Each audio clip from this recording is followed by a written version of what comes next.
For the first time in 38 years of hitherto fractious opposition to the Islamic Republic, we've come together to form a united front that transcends the division between monarchists and republicans. We're a coalition of patriotic Iranian political and cultural organizations. Included in this coalition are the Iranian Renaissance Movement, the Pan-Iranist Party, the National Front, and the Constitutionalist Party of Iran. Anyone with even a modicum of understanding of modern Iranian political history will grasp what we've accomplished by bringing constitutional monarchists together with the party of Mohammad Mossadegh. Let me say a few words about each of the groups involved in this coalition. I'll begin with the Constitutionalist Party, since our coalition is being formed on the occasion of a celebration of the establishment of Iran's first constitution during the Persian Constitutional Revolution of 1906 to 1911. Rooted in the modernizing reforms of the late Qajar period, the party stands for a monarchy with the powers of the monarch limited by a written constitution in the context of a parliamentary system with a division between legislative, judiciary, and executive powers. Certain of the party's members have been critical of the slide into royal absolutism during the Pahlavi dynasty. They've also resisted the idea that a post-Islamic constitutional order in Iran should begin with a blank slate and emulate contemporary Western models. Instead, they favor an evolution based on Iran's own century-old constitutionalist movement. Representing this political party is Khosrow Beytullahi.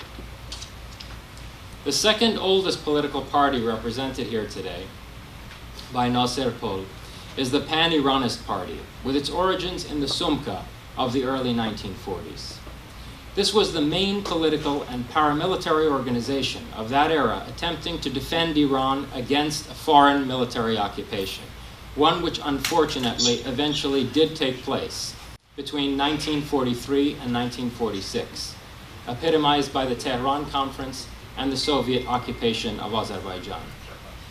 The Pan-Iranist Party advocates the political reunification of all territories that are ethnically or linguistically Iranian, or have historically been an integral part of the Persianate world. In line with the Persian concept of millat, its conception of the Iranian nation is comparable to the German idea of a folk, rather than the modern concept of the nation-state with arbitrarily contrived borders. On this definition, all people who speak an Iranian language are part of the Iranian nation. This includes not just the Persian or Dari speakers of central Iran, Afghanistan, and Tajikistan, but also the Kurds, Ossetians, Baluchis, and Pashtuns. People of Iranian ethnicity and whose language and whose cultural identity has been formed by the Persianate world, but whose language has been altered by foreign occupation are also included. For example, the Azeris and other Caucasians, as well as those in Pakistan and northern India who claim the heritage of the Persianate Mughal dynasty as their own. Even the Western Ukrainians, the Croats and Bulgarians in Europe, who are of Scythian and Sarmatian descent, can be considered a part of the Iranian nation in this sense. The Pan-Iranist Party, led by Mohsen Pezeshkpur, played the role of the ultra-nationalist loyal opposition within the Pahlavi regime, and became famous for its very vocal resistance to Mohammad Reza Shah's relinquishing of Iran's claim to Bahrain in 1971. Another member of our coalition that is renowned for its ferocious defense of Iran's national interest is the National Front, or Jebheye. As the leader of this party, and as Prime Minister of Iran in the early 1950s, Mohammad Mossadegh nationalized Iran's oil resources and was recognized across the entire globe as a champion of national self-determination in the face of British colonial machinations. Mossadegh's party, represented here today by Bijan Mehr, is the most substantial and well-established opposition party in favor of a secular republic. So we see it as particularly promising that the National Front has chosen to align itself with the several monarchist groups in our coalition. on the basis of a shared commitment to the protection of the cultural identity, heritage, and territorial integrity of Iran. Last, but most certainly not least, the Iranian Renaissance is the youngest of the groups that constitutes our coalition, but also the one that reaches deepest into the ancient heritage of Iran. Consequently, this cultural organization has been able to act as an umbrella for the various political groups that constitute our coalition. And the spokesman of the Iranian Renaissance, Shahin Nejad, is also the spokesman of the coalition. The Iranian Renaissance is based on the revival of ancient principles and ideals enshrined in the Gathas of Zarathustra and the Shahnameh of Ferdowsi. These include the reverence for wisdom and the pursuit of knowledge above all else. Consequently, also an emphasis on industrious innovation, leading to a utopian beautification and perfection of this world. A cultivation of chivalrous free-spiritedness, charitable humanitarianism, and broad-minded tolerance. A political order based on natural right, wherein slavery is considered unjust and strong women are greatly respected. The Iranian Renaissance movement strives for a rebirth of the pre-Islamic worldview of Iranian civilization, seeing the so-called golden age of Islam as an afterglow or abortion of what might have been had Iran continued its developmental trajectory as an Aryan nation.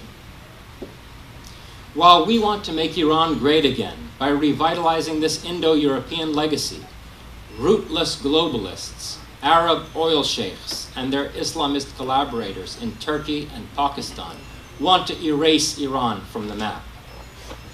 Evidently, this is not lost on the hundreds of thousands of Iranian nationalists who gathered at the tomb of Cyrus the Great on October 29, 2016, to chant the slogan, "We are Aryans, we don't worship Arabs. Ma Aryai hastim, Arab ra nemi parastim." The slogan is as blatantly anti-Islamic as possible within the limits of the law in the Islamic Republic. The Prophet Muhammad and Imam Ali were, of course, Arabs, so the point is quite clear. It's also clear who these young people consider their true messenger, since the other most widely chanted slogan was, "Our Aryan Cyrus, you are our honor. Kurosh Aryai, to iftikhar mai." Since the brutally crushed uprising of 2009, almost all Iranians have rejected the Islamic Republic. Many of them, especially the youth, are convinced that Islam itself is the problem. They have clandestinely converted to a neo-Zoroastrianism that is indistinguishable from Iranian ultranationalism. Zarathustra in a winged disc, symbolizing the evolutionary perfection of the soul, known as the Farvah, is everywhere, on pendants, rings, and tattoos. Meanwhile, leftists and the Marxist and Maoist opposition to the Islamic Republic are becoming the useful idiots of globalists who want to carve up what little is left of Iran. It should never be forgotten that these radical leftists and their armed guerrillas are the ones who actually handed Iran over to the Ayatollahs in 1979, before Khomeini turned on them, forcing those who escaped execution to go into exile. Those in the Marxist and Maoist opposition to the Islamic Republic promote federalism, regional autonomy, and so-called education in the mother tongue, but their ultimate aim is ethnic separatism. They are transplanting an anti-colonialist discourse of people's liberation struggles into an Iranian context where it does not belong. The Persians never lorded over anyone. We are humanitarian liberators. If anything, we were too humanitarian and too liberal. Leftists speak of the peoples of Iran as if the Kurds and Baluch are not ethnically Iranian, and as if a Turkic dialect were not imposed on the province of Azerbaijan, a Caucasian wellspring of Iran, by means of genocidal, half-savage Asiatic conquerors. While claiming to be feminists and partisans of the proletarian revolution, these leftists accept funding from Saudi Arabia, who wants to help them separate the oil-rich region of Khuzestan from Iran and turn it into the Arab Republic of Al-Ahvaz, with a considerable coastline, along what they already refer to as the Arabian Gulf. Kurdistan, Azerbaijan, Al-Ahwaz, Baluchistan, these microstates, ostensibly born of leftist liberation movements, would be easy for rootless global capitalists to control. In at least two cases, Al-Ahwaz and Free Baluchistan, they would also be breeding grounds for the further spread of Islamic terrorism. Finally, these manufactured separatist revolts would leave the Persians divested of almost all of Iran's oil and natural gas resources and contain the rising tide of the Iranian Renaissance within a rump state of Persia. The conflation of Iran and Persia has for a number of years now been enlisted as part of a plot to further erode the territorial integrity of Iran. Surrounded by a dozen artificial states that do not predate the European colonial machinations of the 18th and 19th centuries, Iran is the only real nation between China and India in the east and Russia and the European nations to the north and west. Shorthand for Iran Shahr, a contraction of the ancient Persian Aryana Khashatra, or Aryan Imperium. The country's 55% Persian majority never referred to Iran as Persia or the Persian Empire. The classical Greeks coined that term, and it stuck in the West. It's dangerously misleading because while the Persians have been the most culturally dominant ethno-linguistic group within Iranian civilization, comparable to the Han within Chinese civilization, the Kurds, Ossetians, Baluch, and others are both ethnically and linguistically Iranian, even if they do not speak the Persian language.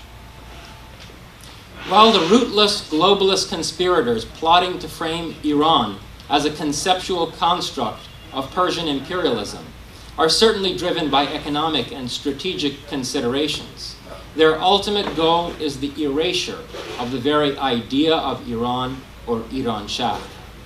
They see the revival of this idea as perhaps the single greatest threat to their broader agenda. Since the total failure of the Islamic reform movement of 1997 to 2009, just such a revival has been at the heart of an ultra-nationalist cultural revolution in Iran. This cultural revolution has the force of a firestorm, and it will most definitely yield the country's next form of government. Foreign intervention and manipulation may delay this by 5 to 10 years at most, but I'm 120% certain that it cannot alter the essential trajectory of Iranian society after the imminent overthrow of the Islamic Republic. Tomorrow's Iran will be a greater Iran, an Iran based on pre-Islamic Persian ideals, a cultural powerhouse, an economic giant, and a military superpower whose force is felt from the forever Persian Gulf to the Caucasus and Central Asia. The only question facing America and the West at large is whether to benefit from our eventual victory. The formation of our coalition of patriots is a historic moment in the millennial history of Iranian civilization. It is also a moral crossroads for those in the West who truly stand for human freedom and self-determination. Please join us in working to make Iran great again. Thank you.